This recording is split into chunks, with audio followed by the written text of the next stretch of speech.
Cheque return કેસમાં ઝઘડા કોર્ટનો મહત્વપૂર્ણ ચુકાદો। ખેતી કામ માટે ઉછીના લીધેલા નાણાં પરત નહીં કરતા કોર્ટ દ્વારા 6 મહિનાની સાદી કેદ અને 3 માસમાં વળતર તરીકે 7,35,000 ચૂકવવાનો આદેશ કર્યો। ઝઘડા કોર્ટ દ્વારા ચેક રિટર્ન કેસમાં લીમોદરા તાલુકા ઝઘડાના આરોપી રસેન્દ્રકુમાર કાનસી રાજપુરોહિતને 6 માસની સાદી કેદની સજા અને ખેતીના કામ માટે મિત્ર રાકેશકુમાર જયંતિભાઈ સોલંકી પાસેથી લીધેલા 7,35,000 વળતર પેટે 3 માસની અંદર ચૂકવવાનો હુકમ કર્યો। બનાવની વિગત એવી છે કે ઝઘડા તાલુકાના રાજપૂત ફળિયામાં રહેતા રાકેશકુમાર જયંતિભાઈ સોલંકી નાઓ ખેતી કરે છે અને તેમની સાથે ઝઘડિયાની બાજુમાં ગામ લીમોદરા ગામના રસેન્દ્રકુમાર કાનસી રાજપુરોહિત નાઓ પણ ખેતી કરે છે।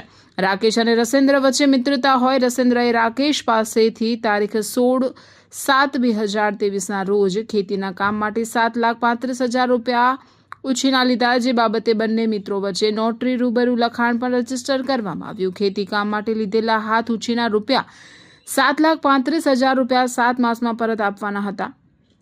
ઉછીના લીધેલા રૂપિયા બાદ રસેન્દ્ર રાજપુરોહિતે સમયસર તે રૂપિયા પરત કરેલ નહીં, જેથી ફરિયાદી રાકેશ દ્વારા વખત માંગણી કરતા રસેન્દ્ર પુરોહિતે ICICI બેંક દધેડા શાખાનો તારીખ 2/5/2024નો એકાઉન્ટ પેનો 931 નંબરનો ચેક આપ્યો હતો અને જણાવેલ કે ચેક બેંકમાં રજૂ કરે અને તમને ચેકના નાણાં ચૂકતે વસૂલ મળી જશે। આ ચેક ફરિયાદી દ્વારા બેંક ઓફ બરોડાની ઝઘડા શાખામાં રજૂ કરતા તે ચેક 9/5/2024ના કવરિંગ લેટર સાથે તેમાં જણાવેલ કે એકાઉન્ટ ક્લોઝના શેરા સાથે વિના સ્વીકારે પરત થયેલ હતો। આ સંજોગોમાં રસેન્દ્ર રાજપુરોહિત દ્વારા ધી નેગોશિયેબલ ઇન્સ્ટ્રુમેન્ટ એક્ટની કલમ 138 જોગવાઈનો ભંગ કરેલો, જેથી રાકેશ સોલંકી દ્વારા કાયદેસરના પગલાં લેવા માટે તેમના વકીલ ભાવિનભાઈ શાહ તથા ગૌરાંગભાઈ ઠાકર મારફતે તારીખ 20/5/2024ના રોજ કાયદેસરની નોટિસ RPADથી આપેલ હતી।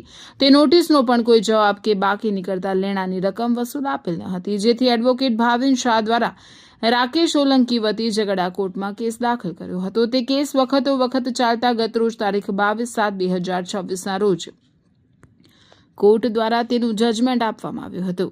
આરોપી રસેન્દ્રકુમાર કાનસી રાજપુરોહિતને નેગોશિયેબલ ઇન્સ્ટ્રુમેન્ટ એક્ટની કલમ 138 હેઠળ સજાપાત્ર ગુના માટે CRPCની કલમ 255(2) મુજબ દોષિત ઠેરવવામાં આવે છે અને 6 મહિનાની સાદી કેદ ફટકારવામાં આવે છે। આરોપીને આજથી 3 મહિનાની અંદર ફરિયાદીને વળતર તરીકે 7,35,000 ચૂકવવાનો નિર્દેશ આપવામાં આવે છે, તેમ કોર્ટે તેના ચુકાદામાં જણાવ્યું।